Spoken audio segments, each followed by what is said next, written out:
जितने 5 लोगों ने जो कब्जा किया था, मैं चुनौती के साथ कहता हूं, 101% प्योरिटी के साथ कहता हूं, सारे लोगों के। पवन पाल ने जनहित याचिका दाखिल किया, जनहित में काम किया। अब अगर यही मेरा करना अपराध हो कि सरकारी जमीन पर, चारागाह की जमीन पर, जिसपे माननीय मुख्यमंत्री जी की प्राथमिकता, 2009 में ही ये लोग बेदखल हो गए थे, जुर्माना लगा है। आप देखिए, डीएम साहब ने अपने आदेश में दिखाया 38,000 रुपए जुर्माना 2009 में इन लोगों को लगाया गया। हम मौजूद हैं जौनपुर जनपद के जहरुद्दीनपुर गांव में, उसी गांव में जहां 2 दिन पूर्व सोमवार के दिन 5 से 6 घरों पर बुलडोजर चला दिया जाता है। और ये लोग आरोप लगाते हैं, जिन घरों पर बुलडोजर चला है, जिनके सामानों को नुकसान पहुंचाया गया है, जिनको बगैर नोटिस के, जिनको बगैर बताए, जिनको बगैर समय दिए उनके सामानों को नुकसान पहुंचाया गया और उनके घर पर बुलडोजर चलाया गया। उन्हीं का आरोप है कि उन्हीं के घर पर हम हैं। पवन पाल हैं जो भाजपा के, आप देखेंगे उनकी कार खड़ी है, क्षेत्रीय मंत्री भाजपा युवा मोर्चा काशी क्षेत्र उत्तर प्रदेश। उन लोगों का आरोप है कि ये दबंगई से उन लोगों के घर पर बुलडोजर चलवा देते हैं और उन्हें समय तक नहीं देते हैं और नोटिस कोई नहीं देते हैं, उनके सामानों को नुकसान पहुंचाते हैं। उनके घर पर मैं आया हूं कि आखिर उनके ऊपर जो ये लोग आरोप लगा रहे हैं, जिनके घरों पर पवन पाल बीजेपी के जो नेता हैं उनके घरों पर बुलडोजर चलवा देते हैं दबंगई के द्वारा। उन लोगों का आरोप है कि पवन पाल जी दबंगई के द्वारा बुलडोजर पर खड़े होकर और कहते हैं, चिन्हित करते हैं कि इन घरों पर आप बुलडोजर चलाइए। तो ये वही नेता है पवन पाल जी, उनसे मैं बात करूंगा कि इनके ऊपर जो भी आरोप लगे हुए हैं क्या कुछ सच्चाई है और क्या बगैर नोटिस के उनके घर को क्यों गिरवाया गया। इन चीज़ों पर सबसे पहला सवाल हमारा यही होगा कि आप उन लोगों से हमने बातचीत किया और मैं उनके घरों की स्थिति को दिखाया, जिस तरह से उनके सामानों को, उनके अनाज को, चावल, गेहूँ, सारी चीज़ों को मिट्टी में दबा दिया गया।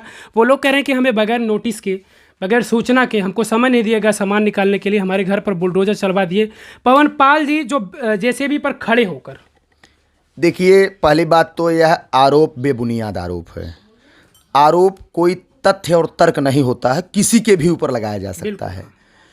आप सम्मानित मीडिया के बंधु हैं, लोकतंत्र के चौथे स्तंभ हैं, और कहीं न कहीं आप अगर इस बारे में हमसे बयान लेने हमारा आए हैं उस विषय पर, तो मैं आपको ज़रूर अवगत कराऊंगा। पहली बात तो यह आरोप जो इनके द्वारा लगाया जा रहा है कि बिना सूचना के, आपको मैं कोई काम मुंह से नहीं बताऊंगा जी, जरूर। वही सारे चीज़ जो है ऑन पेपर हैं, ऑन रजिस्टर्ड हैं, और वह मुंह से कह सकते हैं। मैं जो भी मुंह से कहूँगा उस कड़ी में आप उसका हमसे पेपर भी ले सकते हैं। देखिए, माननीय उच्च न्यायालय में रिट याचिका दायर की गई थी। हमारे गांव वालों ने, लगभग 20 लोगों ने इसमें रिट दाखिल किया था उच्च न्यायालय में। फ़र्क इतना था कि पवन कुमार बनाम अदर, देखिए इसमें है ना, आप देखिए, Pawan Kumar Pal respondent state of UP and 10 other. Council पे विनोद कुमार हमारे अधिवक्ता जी हैं, public interest litigation PIL number फला 2022। माननीय उच्च न्यायालय ने 15 दिन के अंदर इस मामले को निस्तारण करते हुए 6 महीने के अंदर डिसाइड करने का आदेश जिलाधिकारी जौनपुर को दिया था, और यह 5/3/2022 को आदेश था। आदेश हाई कोर्ट ने किया 5/3/2022 को। 6 महीना 5/9/2022 को ख़त्म हो चुका था, और 1 महीना डकने के बाद जब प्रशासन के लोगों ने सोचा कि अब हाई कोर्ट के आदेश की अवहेलना हो रही है, उसके बाद प्रशासन ने अपनी कार्यवाही किया। पवन पाल से इसमें क्या लेना देना है। पवन पाल ने जनहित याचिका दाखिल किया, जनहित में काम किया। अब अगर यही मेरा करना अपराध हो कि सरकारी जमीन पर, चारागाह की जमीन पर, जिसपे माननीय मुख्यमंत्री जी की प्राथमिकता है, हमारी गौ माता चढ़ रही हैं, हमारे बछड़े चढ़ रहे हैं, उनको गांव में रहने के लिए कोई जगह नहीं है, जहां जा रहे हैं लोग डंडे से, लाठी से मार के भगा रहे हैं। अगर मैंने उस कड़ी में चारागाह के लिए मैंने जनहित याचिका दाखिल किया है, और अगर मैं अपराध हो गया है तो मैं इस अपराध को स्वीकार करता हूं। चलिए, बिल्कुल आपने कहा कि नोटिस दिया गया था, आप कागजात दिखा रहे हैं कि नोटिस उनको मिली थी, नोटिस मिली थी, और माननीय ये हाई कोर्ट का है, माननीय जिलाधिकारी महोदय जौनपुर का आदेश भी आप देखिए, बाकायदे आदेश, विस्तृत मुकदमा चला 2 बार, और यह 2007 का प्रकरण है, या कोई नया प्रकरण नहीं है। 2007 से केवल मुकदमे लिंगर हो रहे थे, कोर्ट नहीं चल रही थी, जो भी रीजन रहे। भाई, हाई कोर्ट में जब जनहित याचिका दाखिल हुई, उसके बाद इसमें मुकदमे में तेजी आई। 2009 में ही ये लोग बेदखल हो गए थे, जुर्माना लगा है। आप देखिए, डीएम साहब ने अपने आदेश में दिखाया 38,000 रुपए जुर्माना 2009 में इन लोगों को लगाया गया है। आप देखिए, आप देख रहे हैं ना, इसमें मैं आपको दिखा रहा हूँ, ये इधर देख लीजिए आप, देखिए क्षतिपूर्ति, देखिए आप देखिए दिनांक 30/9/2000 को पारित किया गया उनके विरुद्ध, देख रहे हैं ना, कब्जे की पुष्टि होने के पश्चात अपर न्यायालय द्वारा उनके विरुद्ध बेदखली व क्षतिपूर्ति का आदेश दिनांक 30/9/2009 को पारित किया गया, जिसके विरुद्ध अपीलकर्ता दिनांक 15/10/2000 को तजवीज़ सानी प्रार्थना पत्र प्रस्तुत किया, जिसमें अपर न्यायालय द्वारा उभय पक्षों को सुनने के उपरांत तजवीज़ सानी प्रार्थना पत्र स्वीकार करते हुए आदेश दिनांक 27/8/2010 पारित किया गया तथा अपीलकर्ता को निर्देशित किया गया कि वो 15 दिन में अनिवार्य रूप से अपनी आपत्ति साक्ष्य प्रस्तुत करें। परंतु अपर न्यायालय द्वारा पारित आदेश के उनके विरुद्ध बेदखली की क्षतिपूर्ति का आदेश दिनांक 18/4/22 को पारित किया गया, क्योंकि उन्होंने अपील जब खारिज हुआ तो अपना कोई दिया ही नहीं कि हमारा है या हमारी आबादी है, हमारी भूमधरी है, तो उसके बाद पुनः न्यायालय ने फिर उनके खिलाफ आदेश पारित कर दिया। और जब न्यायालय ने आदेश पारित कर दिया तो इस तहसीलदार साहब के न्यायालय के जो है, अपर तहसीलदार के न्यायालय के आदेश के खिलाफ यह लोग चले गए जिलाधिकारी महोदय के यहाँ। जब जिलाधिकारी महोदय के यहाँ चले गए तो मैं हाईकोर्ट में जनहित याचिका दाखिल कर दिया। अब जब जनहित याचिका दाखिल कर दिया तो जिलाधिकारी महोदय को हाईकोर्ट ने निर्देश किया कि आप इस मामले का निस्तारण करते हुए आप इसको जो है कब्जा खाली कराने का काम करें। तो इस तरह प्रशासन का काम है। मैं केवल, अगर सच कहना बगावत है तो समझो हम भी बागी हैं।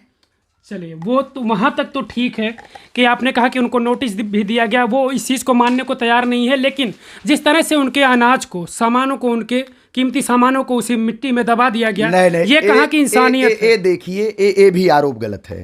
नहीं, आप हमारे वीडियो में देखेंगे, पिछले वीडियो में, जिसमें कि मैंने खुद दिखाया कि किस तरह के तरीके से चावल को, गेहूं को मिट्टी में दबा दिया गया है। मैं भाई साहब आपको बताऊं, उनके सामान को उन लोग, प्रशासन ने जब 3 महीने पहले 3 बार नोटिस दिया, नोटिस देने के बाद वह लोग कब्जा अपना नहीं छोड़े।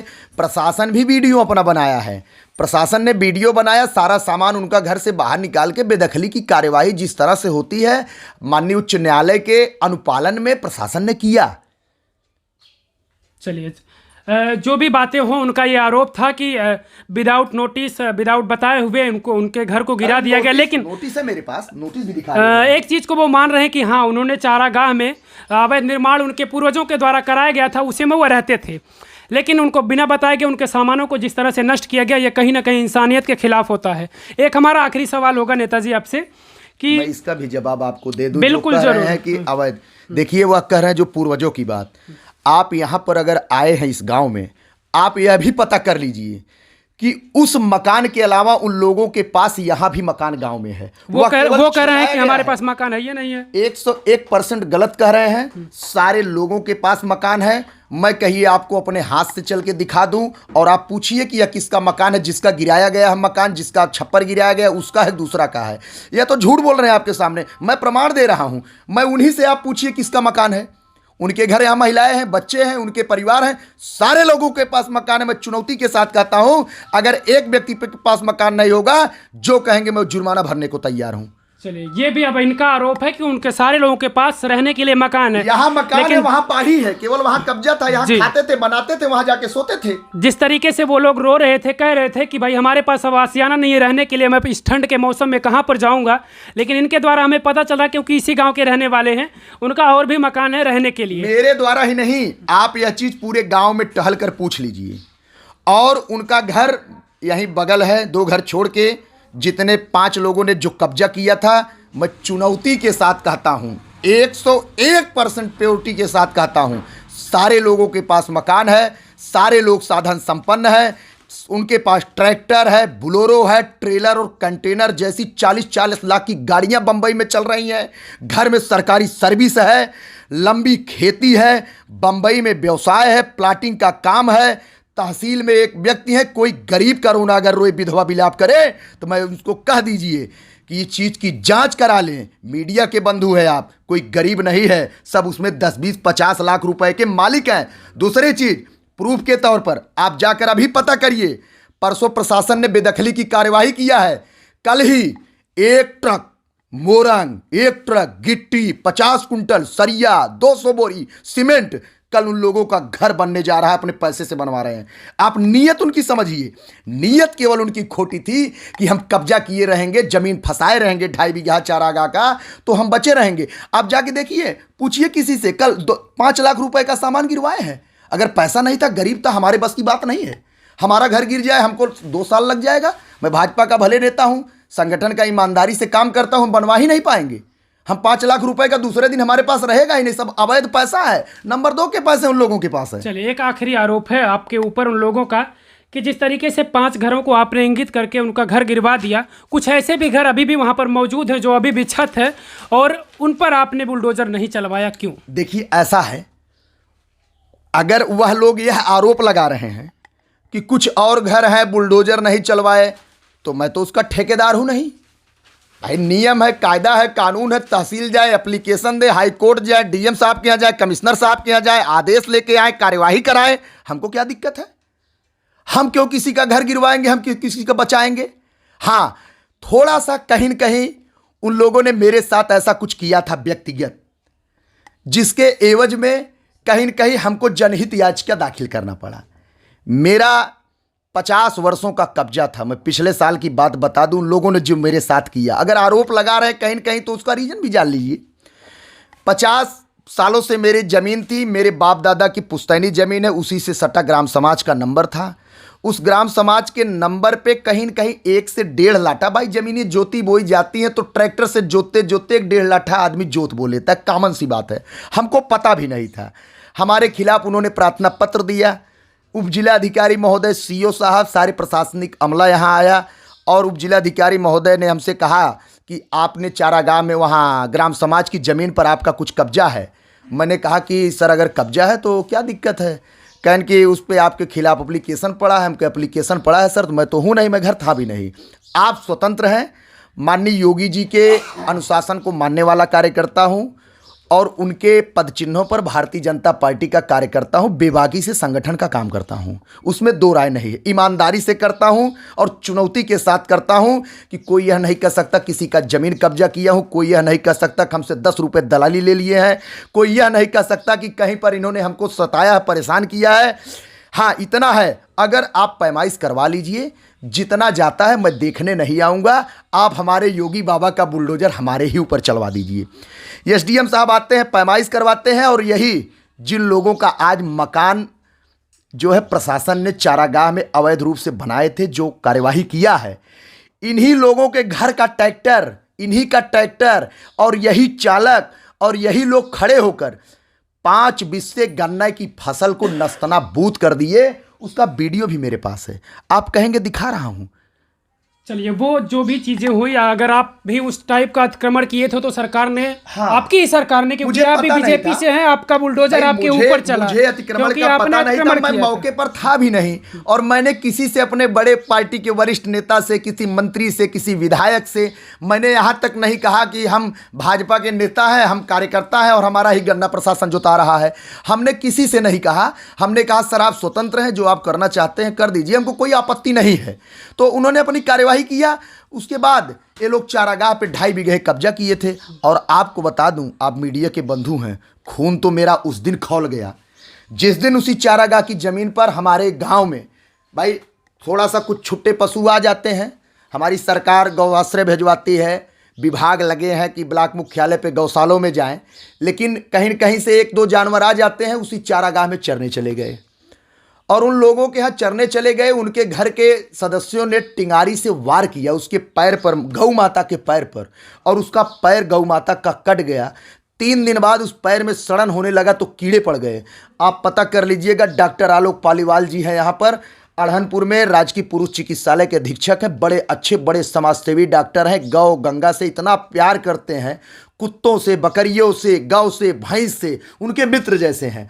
मैंने टेलीफोन किया, उन्होंने अपना असिस्टेंट डॉक्टर भेजकर उसको इलाज करवाया, पट्टी बंधवाया। बताइए, क्या गौ माता का अधिकार नहीं है? सरकार ने जिस जमीन पर चारागाह का गौ माता के नाम पर अपने खतौनी अभिलेखों में दर्ज किया है, उस पर कोई अवैध कब्जा करे, अगर कोई गाय चली भी जाए और अगर कुछ खा भी ले, कुछ गेहूं खा ले, चावल खा ले, क्या करेंगे आप? उसको टिंगारी और कुल्हाड़ी से तलवार चलाने का काम करेंगे, लाठी डंडा से मारकर तोड़ने का काम करेंगे?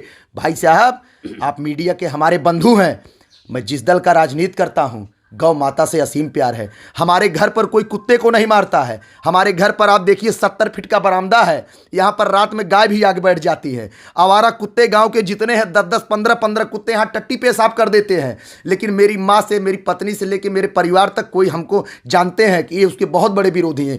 कोई मारता नहीं है, नुकसान भी कर देते हैं, लेकिन ईश्वर कहीं न कहीं उतना आशीर्वाद हमको देता रहता है। तो मैं तो मेरे बर्दाश्त के बाहर उसी दिन हो गया कि जिस दिन गौ माता का मैंने कीड़ा देखा, उसका भी फोटो है। मैंने इलाज करवाया है, ट्रीटमेंट करवाया है और लगातार 5 दिन करवाया है। चिमटी से कीड़े निकलवाए उनके पैर से। अंत में वह गाय मर गई, गाय मर भी गई। तो मुझे पीड़ा हुई। मैंने उसी दिन यह प्रण किया कि जब तक गौ माता की जमीन को, चारागाह को मैं अतिक्रमण मुक्त नहीं करवा दूंगा, तब तक मुझे चैन नहीं होगा। मैंने तो यह प्रण किया ही था और मैंने नियम, कायदा, कानून, माननीय उच्च न्यायालय के मैंने पीठ खटखटाया, वरिष्ठ अधिकारियों से मैंने अवगत कराया। मैं कोई गुंडाई नहीं किया हूं, मैं गुंडा नहीं हूं। मेरे खिलाफ आप देख लीजिए, जनपद के किसी थाने में हमारा स्थानीय सरपंच, आज तक जीवन में मेरे ऊपर 151 की कार्यवाही नहीं हुई है। 22 वर्ष की भारतीय जनता पार्टी का राजनीतिक जीवन है। अगर कहीं आप चार्जशीट में 151 की कार्यवाही दिखा दीजिए, मैं राजनीति करना छोड़ दूंगा। अगर वह दबंग और गुंडा कहते हैं तो इसका आप रिकॉर्ड देख लीजिए। भाई गुंडा कोई होगा तो उसके कहीं न कहीं मुकदमे होंगे। आप डीसीआर भी ट्रेस करा लीजिए, किसी थाने में ट्रेस करा लीजिए। हाँ, अगर सच कहना बगावत है तो समझो हम भी बागी हैं। स्वाभिमानी हूं, ईमानदारी से काम करता हूं, सही चीज पे हमेशा प्रहार करता हूं, गलत चीज को सही चीज पे हमेशा सही काम करने का काम करता हूं, गलत चीज पे हमेशा प्रहार करने का काम करता हूं। चलिए, बिल्कुल। आरोप एक ऐसा शब्द है जो किसी के ऊपर भी लगाया जा सकता है, लेकिन अपने बचाव में जहरुद्दीनपुर के ये नेता हैं भाजपा के पवन पाल जी, जिन गांव के ही लोगों को आरोप था जो अवैध तरीके से चारागाह में भवन निर्माण कराए हुए थे। अब उनके भवन पर बुलडोजर चला। उन लोगों का आरोप था कि इन्होंने एक तरह से दबंगई करते हुए ऐसा कुछ किया था, लेकिन इन्होंने अपने बचाव में सारा कुछ कहा।